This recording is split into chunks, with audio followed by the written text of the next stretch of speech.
Many mythologies center a great tree as the nexus of realms, a place where roots connect to the depths below and the branches to the heavens beyond. And Fae's version of this, the World Tree, is where the great fairy queen Althea holds her court.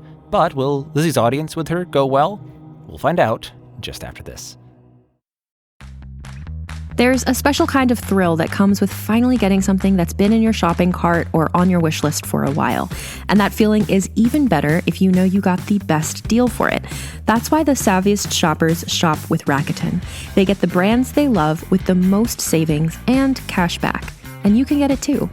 The idea is simple. Stores pay Rakuten for connecting them with shoppers, and Rakuten shares the money with you as cashback. Start getting cashback at your favorite stores like Sephora, UGG, Levi's, and many more. Plus, Rakuten lets you stack sales on top of cashback, so you're not missing out on any other deals or rewards you might already be a part of. It's easy to use, and you get your cashback through PayPal or check. Download the free Rakuten app and never miss a deal. Or go to Rakuten.com to start getting the most bang for your buck. That's Rakuten.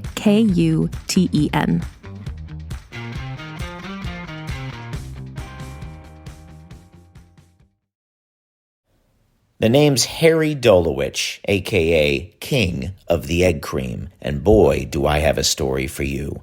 So if you like love stories with a side of racketeering, make sure you tune in to King of the Egg Cream, wherever you get your podcasts.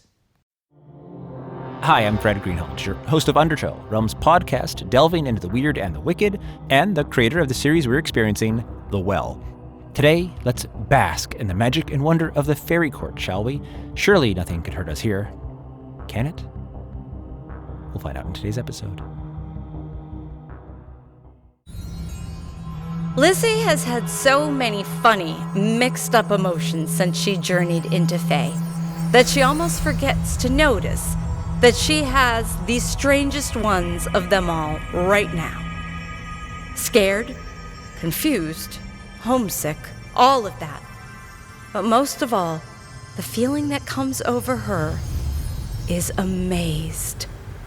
She is seeing something that few, if any, human kids ever get to see.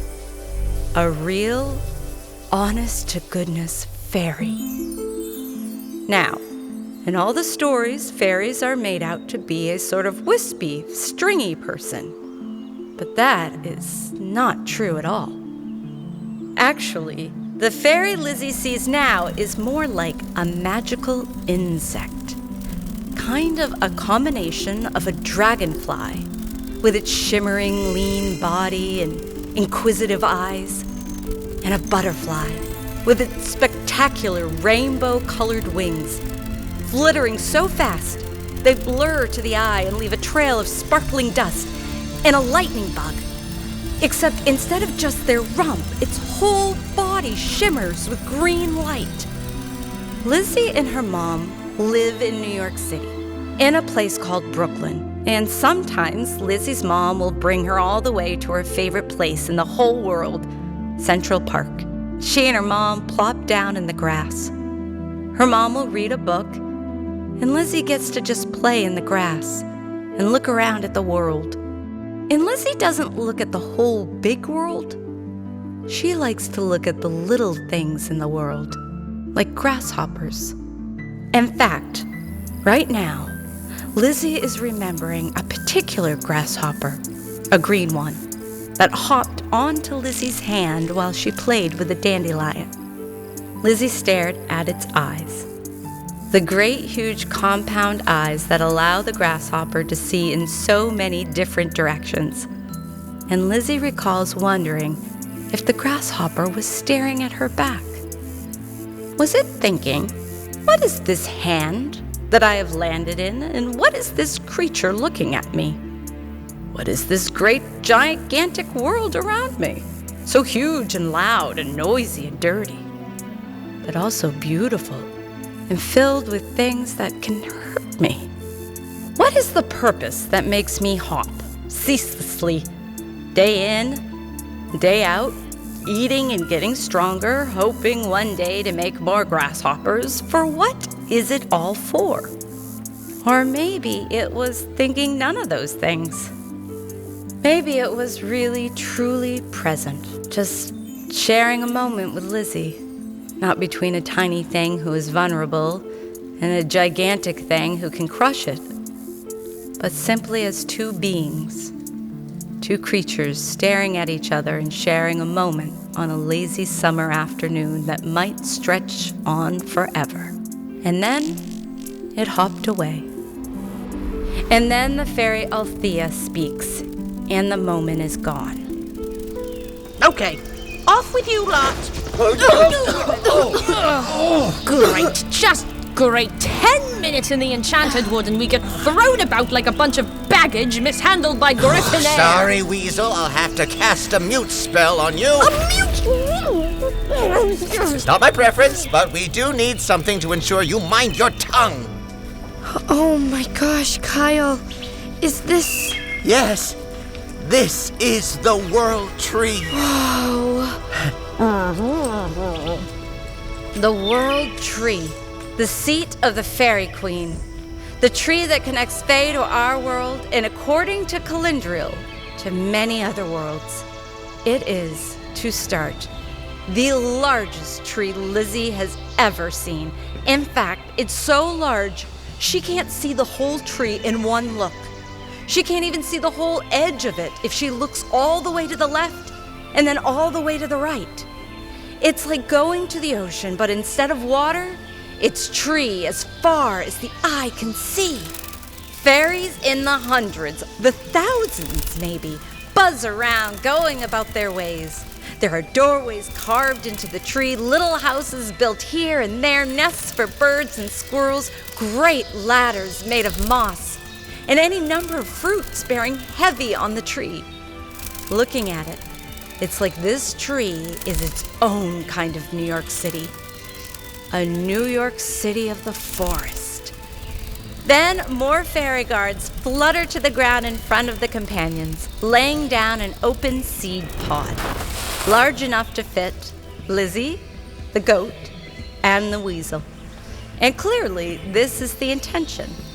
Another fairy arrives, looking fancier than the others. Lady Melvina, These are the intruders? they are. We caught them! Burning a tree! What? I put it out. No worries. There's no lasting damage. And wargs! They brought wargs! Delivered by rocket!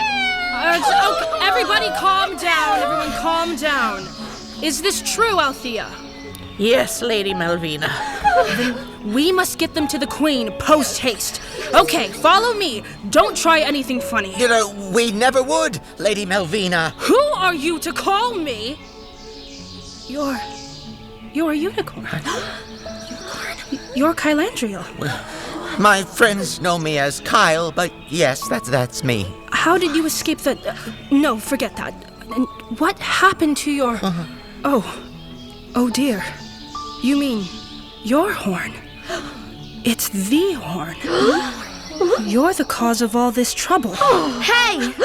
It's not Kyle's fault. A warlock stole his horn. What did you say? Lady Melvina, young Lizzie is new to the Fae court. And I meant what I said. Kyle was attacked. Lizzie. You can't blame him for what happened. Of course not. Now, let's get on with it. We mustn't keep our queen waiting. This way.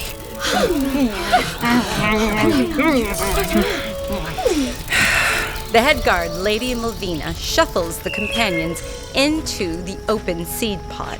And the rest of the fairy guards grab the edges of it, and with a flutter of wings, they are floating, flying, rising, up into the arms of the magnificent World Tree. All the wonders Lizzie saw from the ground are only multifold now that they are flying up.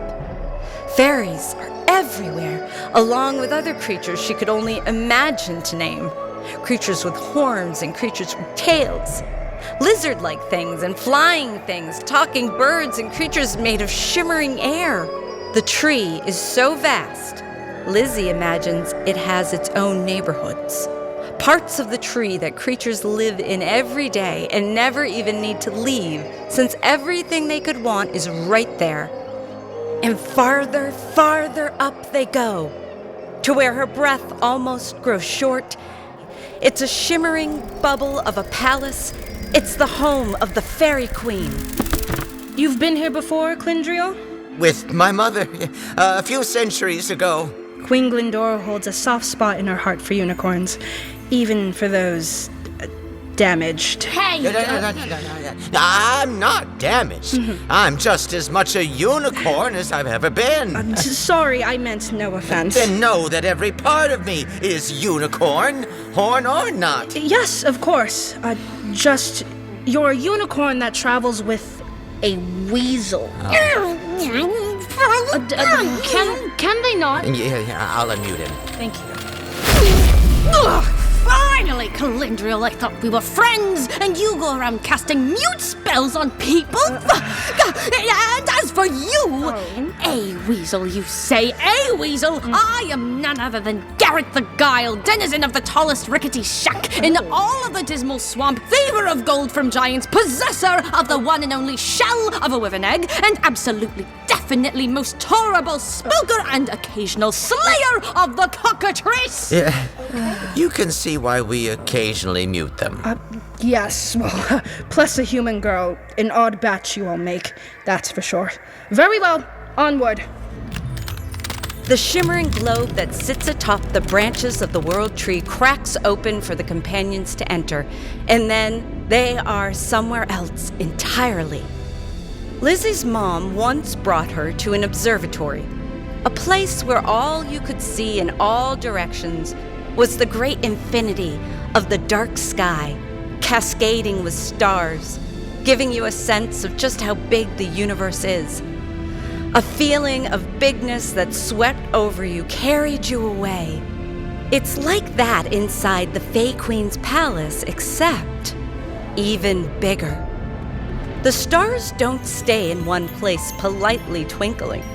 They dance, they dart, they create shapes and break apart, reform. A manticorn chases a buffalo across the horizon, then splits into the many heads of a hydra before settling into the shell of a mighty turtle, blazing about dreamily through the ocean of stars. At the center of this great bubble, not neatly on the floor but floating up midway through the chamber, is a throne of knitted vines, shaped like the Celtic knot necklace Lizzie's mom wears. This knot stretches out to all sides of the bubble, top, left, right, bottom, diagonal, like a ball of twine that ties the whole wide world together. And there, in the center of it all, the heart of the knot, the head of the world tree, is she, the Fairy Queen. Greetings. Mistress! My queen. Hi. Lizzie, Kyle, and Garrett all kneel, though the Queen's attention is turned elsewhere. For a long moment they wait there.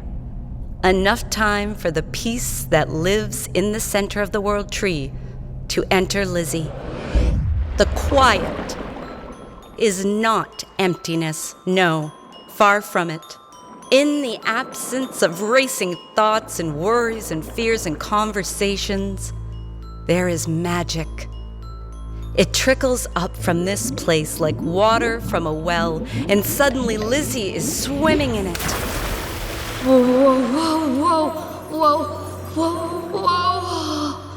Lizzie looks down at her hands, and for a moment she thinks they're glowing. But no, it's not that they're glowing. It's that Lizzie can see right through them.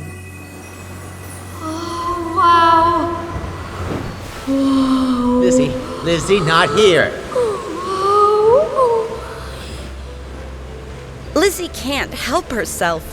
The pull of the magic has grown from a well to a spring to a river to the mightiest current in the ocean, pulling her out to sea, away from the banks of the known and into a distant place, a place where she does not know her own name anymore.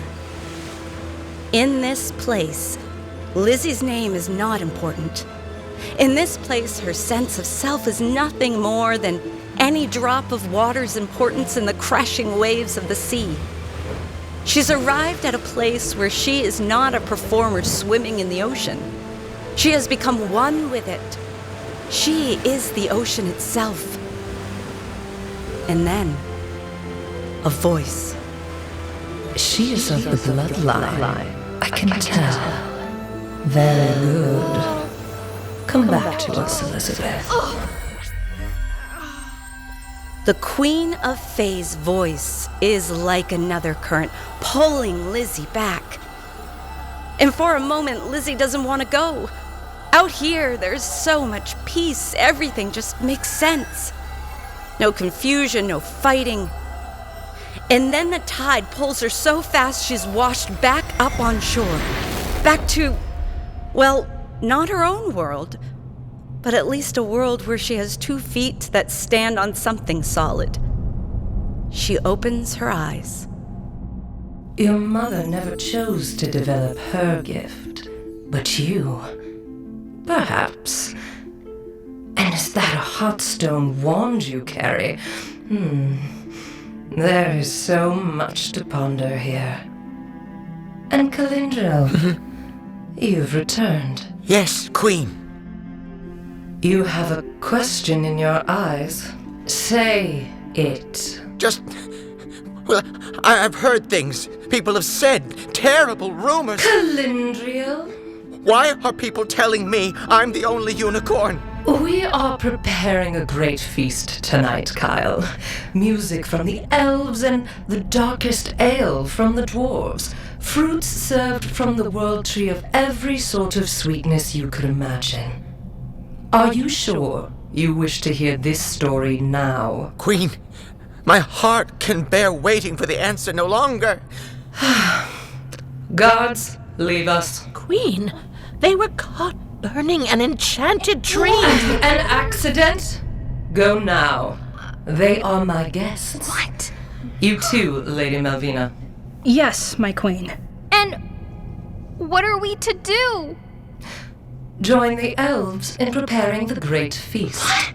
You want us to help the elves? As you wish, my queen. And take the weasel, bring them to the royal treasury, and allow them to take whatever treasure they wish. Truly? Honorable Garrett, you have done Fae a great service by bringing us Lizzie, and our lost unicorn, Calindril. You deserve a reward for your efforts. What did I tell you, Mum? Fortune for your only child, that's what! Congratulations, Garrett. The Queen is right. You helped us a lot. Thank you. Well, peace, y'all. Weasel gets the treasure and I get to help the elves? Understood. Goodbye. Doom, I tell you. The Fae court empties quickly, and soon it is Lizzie, Kyle, and the Queen. Kyle is trying to be respectful to the Queen, but he can't keep his feelings to himself. My heart is near to bursting, Queen. Please, tell me. Calindril, take a bite of spirit root to calm your nerves and recover your spirit after such a long journey. Queen, it's my favorite, but truly I cannot deign to bite food when my heart weighs already, knowing that you have ill tidings. Oh, you turn away my gift. No, of course not. For you, my Queen.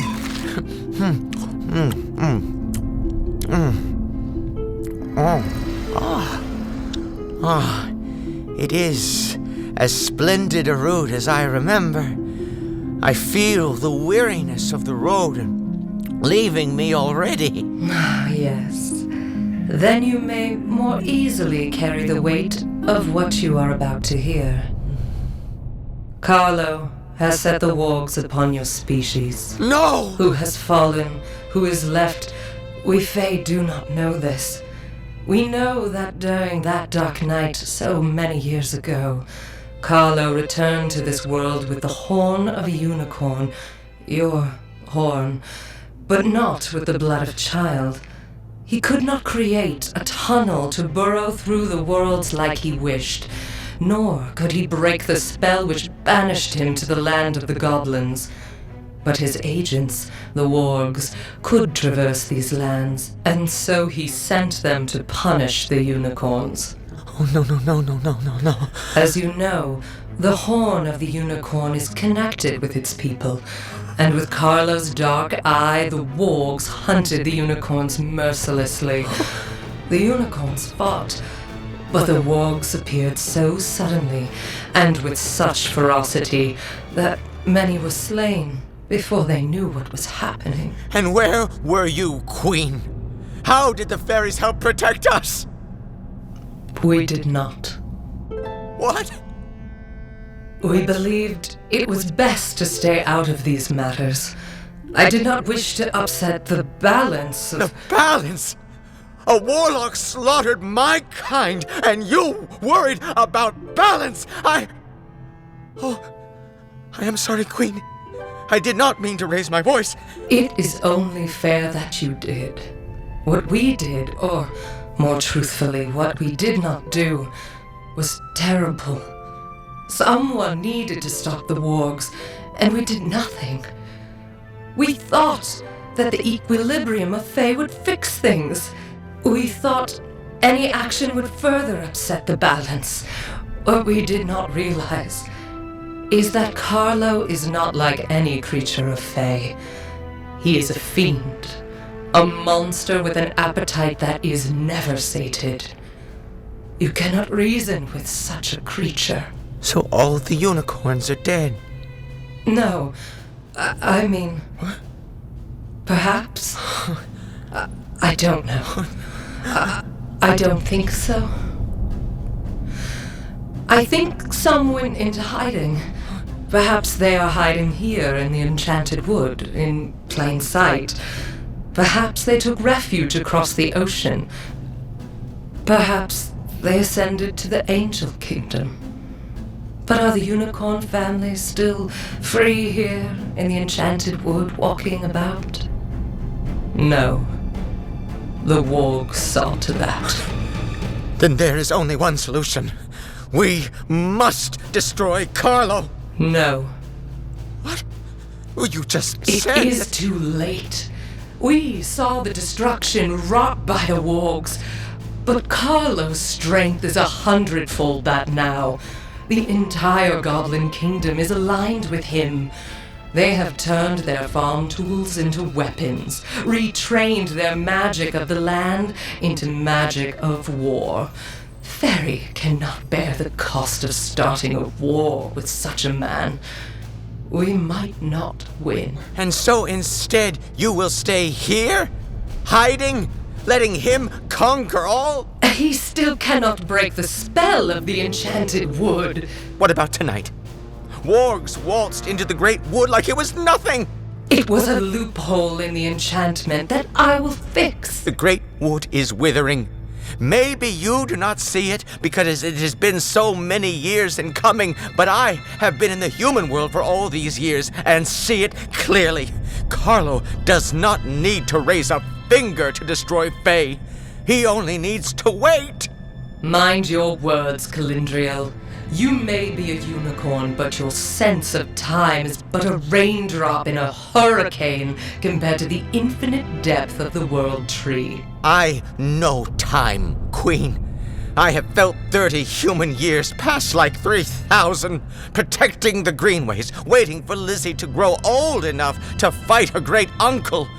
I may not know infinity, but I know what a toll this has cost me. And after all that, you tell me now that the fairy are not willing to take up arms against the warlock? Carlo's magic cannot touch us, so long as our enchantment holds strong. The only danger to us is her.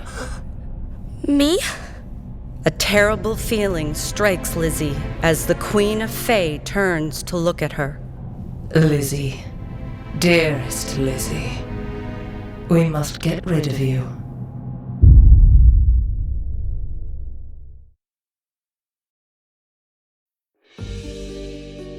There's something weird going on with influencers right now. I'm a little freaked out. They just get everything they want. Everything's a little too perfect. Their smiles are a little too straight. They're using filters I can't find anywhere. I know what I'm about to say might sound a little unhinged, but I think it might be witchcraft. At least, that's what Jenna Clayton thought right before she went missing.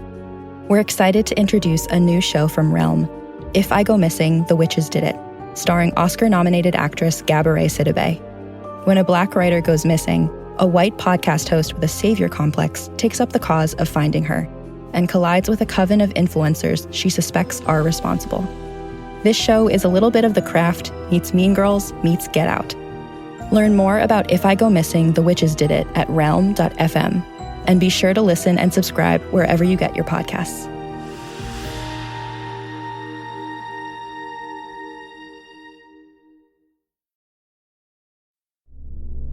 While Lizzie and Calendriel were debating with the Fae Queen, Garrett was being led by the Fae Guards to the World Tree Treasury. Or, at least, so they think. Ooh, Garrett. Wait till Mother hears of this. Treasure from the Queen of Fae's inner sanctum. Oh, dear Mum. No more rickety shack in the dismal swamp. We are talking palace here. We're talking being waited on foot and paw by our own private brownies. We're talking every storybook in Fae hand-scribed for our retelling. Through here, noble weasel. Garrett. You can call me Garrett. A weasel honored with a gift from the Queen of Fae's personal treasury deserves that much respect, I should think. Yes, Garrett. Right this way. The Fae Guard gestures to a vast chamber filled with all the treasures one could ever imagine. Clothing woven from liquid gemstones and weapons carved from legendary metals. Flutes, mandolins, animal carvings, and so many more wonders that the eye could scarce take it all in. Oh, these must all be enchanted. Look how they glow. Shall I hold your rapier for you? Oh, certainly. More hands for the treasure hunting. Please, make your pick. I have other duties to attend to, like helping the elves. Well, here is a splendid crossbow. Ooh, rings. I wonder what magic spells these might cast. Or perhaps gems? You can never go wrong with precious gems. What else have you got here? Oh, a cloak! I do love me a good cloak. Hey, invisibility! Bummer. No invisibility spell. I wonder if maybe the cloak makes me invulnerable to heat? Or the cold? What do you think, Althea? I think you'll have a few centuries to figure it out. Oh, what? The door slams, and suddenly Garrett realizes the trick. They are not in the treasury at all. They are in the dungeon. Hey! What happened to the treasure? This is moss and twigs and rocks. Hey! Althea! Fairies! Come back! Come back! Lizzie stands before the Queen of Fae, and she feels her feet about to collapse beneath her. She feels like she's in the magical ocean again, and now something wants to pull her down, down, down. Queen, I don't understand. I'm sorry, Lizzie. You are but a girl. You did not ask for this, but through a curse of birth, you are the center of it. We must keep you hidden away for your safety. For ours. Kyle!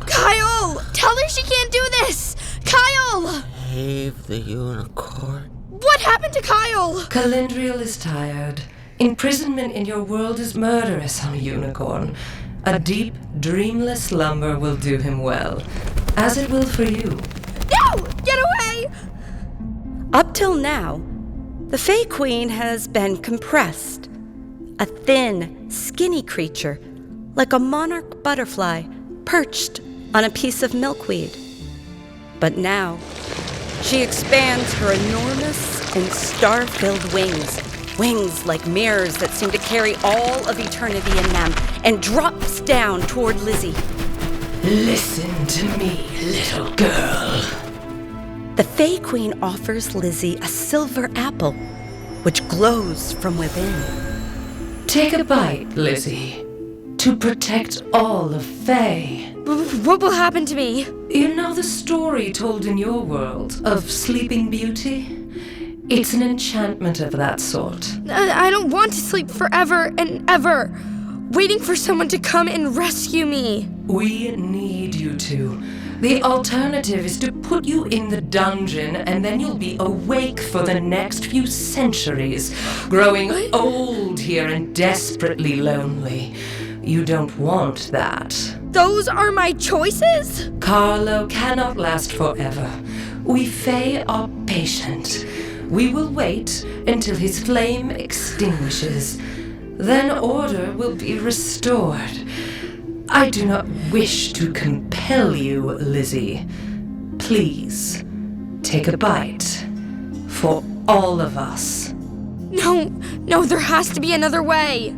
I do not wish to compel you, but if you force me to, you will feel the power of my gaze, Lizzie. I am the Queen of Fae, the guardian and the nexus of the world tree, the center of the worlds.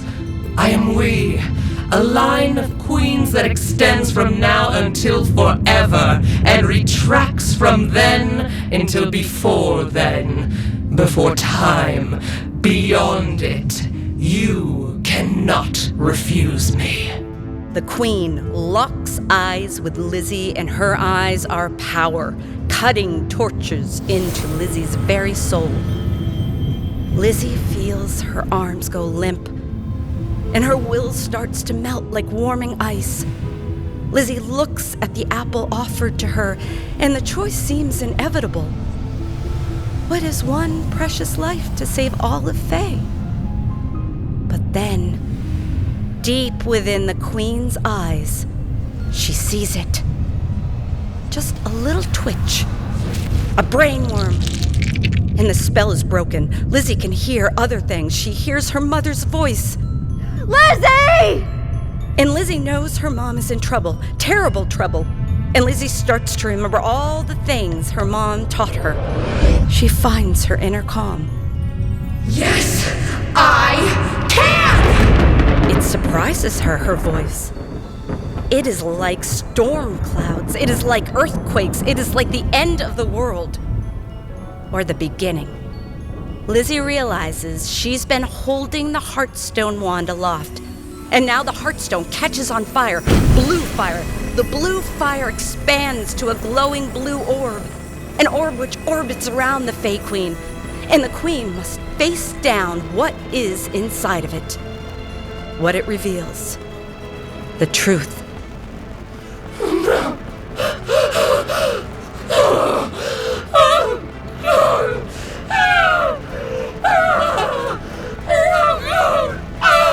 Take it away!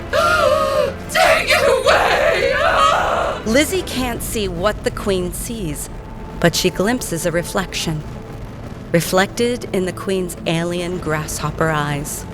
She sees goblins expelled from their homeland. She sees Carlo expelled to the same place. She sees the slaughter and the suffering wrought by these actions. She sees the blind eye that the Fae have turned on the suffering of others. Their betrayal of unicorns. The power of this truth fries the brainworm inside the Queen of Fae's mind. But the brainworm doesn't go down without a fight.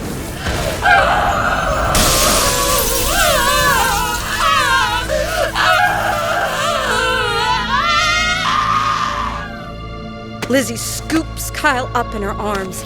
Lizzie runs, or rather staggers, toward the edge of the World Tree and breaks through the doorway of the sanctum, which is now flashing in and out of existence. There is a terrible gale at the top of the tree now.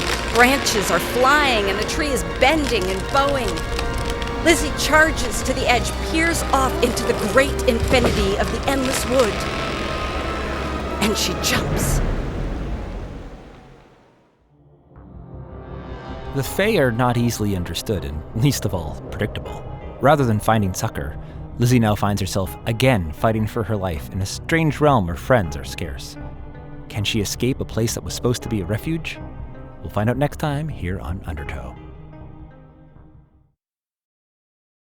Hi listeners, this is Jason Liu, creator of Birds of Empire. I am beyond excited to introduce our new season and dive back into the world of New Dakota. Birds of Empire follows 4 young people from the clans of New Dakota: the Bears, the Rams, the Birds, and the Wolves. Each hero we follow will struggle with their own demons, burdens, and hopes as their battles play out across a sprawling, lush, and brutal landscape unlike any that's come before it.